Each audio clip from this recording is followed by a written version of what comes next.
What if I told you that Cleopatra conquered empires without armies? That she ruled the most powerful men of her time not through force, but through something far more potent?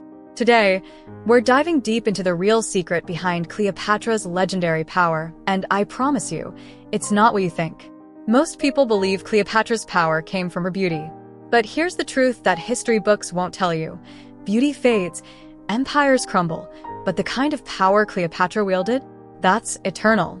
And today, you're going to learn exactly how to harness it. The secret wasn't in her crown or her wealth. It wasn't even in her political connections. The key to Cleopatra's power lay in something much more subtle, much more strategic, and infinitely more accessible to every woman watching this video right now. She understood that true power doesn't announce itself. It doesn't need to. True power whispers, and the whole world leans in to listen. Think about the most influential woman you know. Not the loudest one in the room, but the one whose opinion everyone seeks.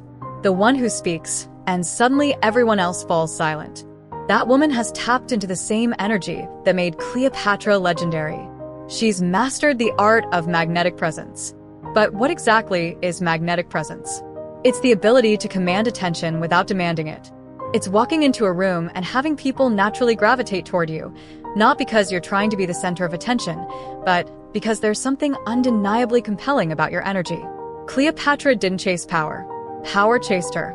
The first pillar of Cleopatra's power was strategic silence. In a world where everyone is fighting to be heard, the person who knows when not to speak holds all the cards. Cleopatra understood that silence is an empty space waiting to be filled. Silence is a tool, a weapon, a statement of confidence that says, I don't need to prove myself to you. Imagine you're in a meeting at work. Everyone's talking over each other, trying to get their ideas heard. But there's one woman who sits back, observes, and when she finally speaks, her words carry weight. That's strategic silence in action. She's not being passive. She's being powerful. When someone asks you a question that feels invasive or inappropriate, you don't owe them an immediate response. Cleopatra would pause, let the silence stretch just long enough to make the other person uncomfortable, and then respond on her terms. That pause communicates volumes. It says, I choose when and how to engage with you. Try this tomorrow. When someone asks you something that catches you off guard, instead of rushing to fill the silence, take a breath. Count to 3. Then respond. Watch how that simple pause shifts the entire dynamic of the conversation. Suddenly, you're not reacting.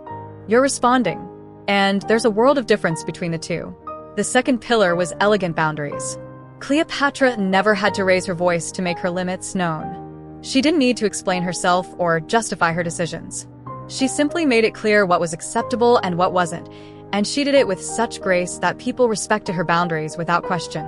Most women struggle with boundaries because we've been taught that saying no makes us difficult or unlikable. But Cleopatra understood something crucial. People respect what you protect. When you guard your time, your energy, and your peace with elegance, others naturally treat these things as valuable. Let's say your colleague Emma constantly interrupts you during meetings. Instead of snapping at her or suffering in silence, you can channel Cleopatra's approach. The next time she interrupts, you simply raise your hand slightly, maintain eye contact, and say, I'd like to finish my thought, Emma.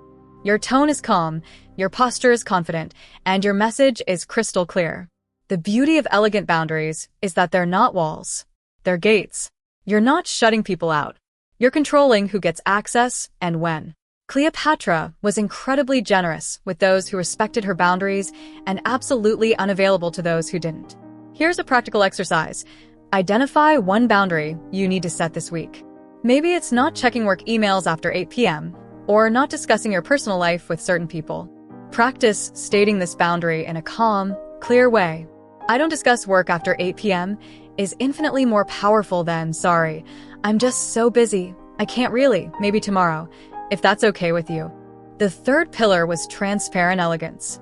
This might be the most misunderstood aspect of Cleopatra's power. She was incredibly open about her intentions, her desires, and her plans, but she shared strategically. She understood the difference between transparency and oversharing. Transparent elegance means being authentic without being an open book. It's sharing your truth without spilling your secrets. Cleopatra would tell you exactly what she wanted from you, but she'd never tell you her fears, her insecurities, or her backup plans. Think about how this applies to your life.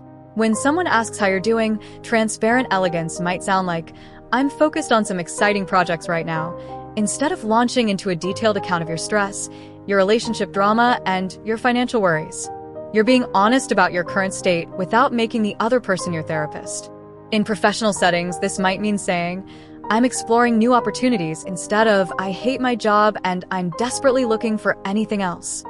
Both statements are true, but one positions you as someone in control of your destiny, while the other makes you sound like a victim of circumstances. Cleopatra never complained. She strategized. She never vented. She planned. When she faced challenges, she didn't broadcast her struggles. She focused on solutions and shared her victories. The fourth pillar was magnetic presence through intentional body language. Cleopatra understood that your body speaks before you do. Every gesture, every posture, every movement either adds to or detracts from your power. She moved with purpose, spoke with intention, and carried herself like someone who belonged in every room she entered. Magnetic presence isn't about being the tallest person in the room or having the loudest voice. It's about occupying your space fully and unapologetically. When Cleopatra walked into a room, she didn't shrink or apologize for taking up space.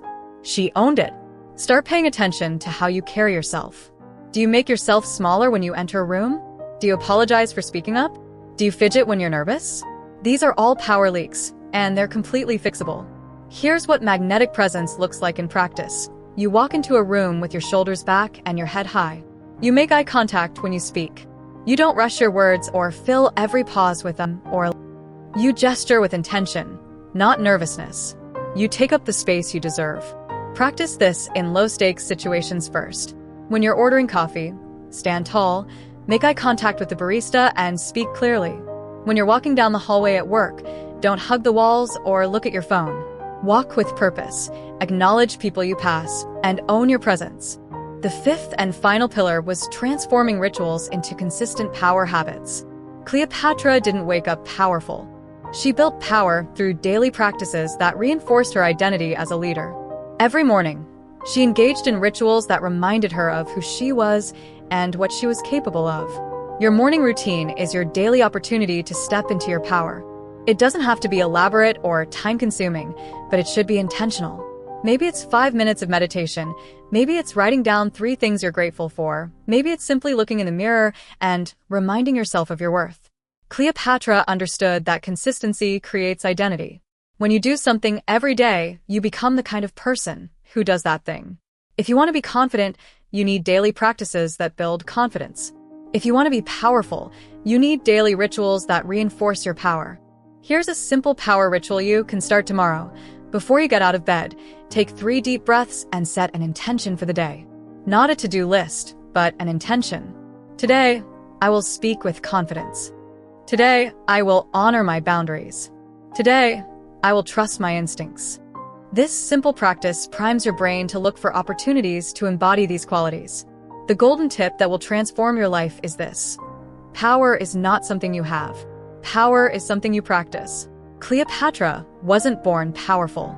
She became powerful through consistent, intentional choices. Every conversation was an opportunity to practice strategic silence. Every interaction was a chance to reinforce her boundaries. Every day was a new opportunity to embody the energy she wanted to project. You don't need a crown to be a queen. You don't need a title to be a leader. You don't need permission to be powerful. You just need to start practicing these principles, one conversation at a time, one boundary at a time, one intentional choice at a time. The women who change the world aren't the ones who wait for permission. They're the ones who give themselves permission. They're the ones who understand that true power comes from within, and once you tap into it, nothing can stop you. So, here's my challenge for you. Choose one of these pillars and commit to practicing it for the next 7 days. Maybe it's strategic silence. Maybe it's elegant boundaries. Maybe it's magnetic presence. Whatever calls to you, start there. Because the world needs more women who understand their power and aren't afraid to use it. If this resonated with you, hit that subscribe button because we're just getting started on this journey of feminine power and strategic influence. And in the comments, tell me which pillar you're going to focus on first. I read every single comment, and I can't wait to hear about your transformation. Remember, you're not just watching this video. You're preparing to become the woman who embodies everything we've talked about today. The woman who walks into rooms and changes the energy.